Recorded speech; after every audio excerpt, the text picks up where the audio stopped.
நொறுக்கு தீனியில நம்ம ஊர் ஸ்நாக்ஸ் மாரி எந்த ஊர்லயுமே கிடைக்காது என்னோட கருத்து. உங்களுக்கு எப்படின்றத கீழ கமெண்ட் பண்ணுங்க.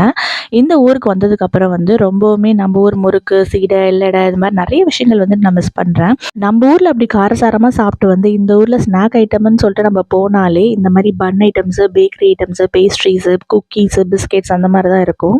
அது மாரி இந்த ஊர்ல பார்த்தீங்கன்னா, ஒவ்வொரு மீல்க்கு அப்புறமும் வந்து டெசர்ட்ன்னு ஒரு கான்செப்ட் வச்சிருக்காங்க. ஸோ எப்படியுமே அவங்க வந்து ஸ்வீட் ஏதாவது சாப்பிட்டுர்றாங்க. மோஸ்ட்லி இங்க வந்து எப்பொழுதுமே கோல்டு கிளைமேட்டா இருக்கிறதுனால, இங்க மோஸ்ட்லி பார்த்தீங்கன்னா, மீட் வந்து ரொம்பவுமே ப்ரிஃபர் பண்ணுவாங்க. ஸோ இது வந்து மைல்டு, மீடியம், ரேர் அந்த மாரிலாம் மீட்லாம் சாப்பிடுறாங்க. மேபி வந்து அவங்க ஃப்ரெஷ் மீட்டா கூட சாப்பிடுறாங்க.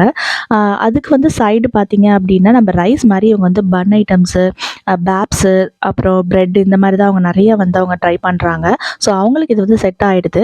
நம்பளுக்கு வந்து அது செட்டே ஆக மாட்டேங்குது. நான் எப்பொழுதுமே வந்து ரைஸு, சாம்பாரு, பருப்பு, குழம்பு அந்த மாரி தான் வச்சுட்ருக்கேன். அப்ப இந்த ஊர்ல நம்ம ஸ்நாக்ஸே கிடைக்காதா அப்டின்னா, கண்டிப்பா கிடைக்கும். ஆனா அது கொஞ்சம் நார்த் இந்தியன் ஸ்டைல்ல இருக்கிறதுனால எங்களுக்கு பிடிக்காது. ஓகே ஃப்ரெண்ட்ஸ், இந்த வீடியோ உங்களுக்கு பிடிச்சிருந்தா ஒரு லைக் பண்ணுங்க. பாய்.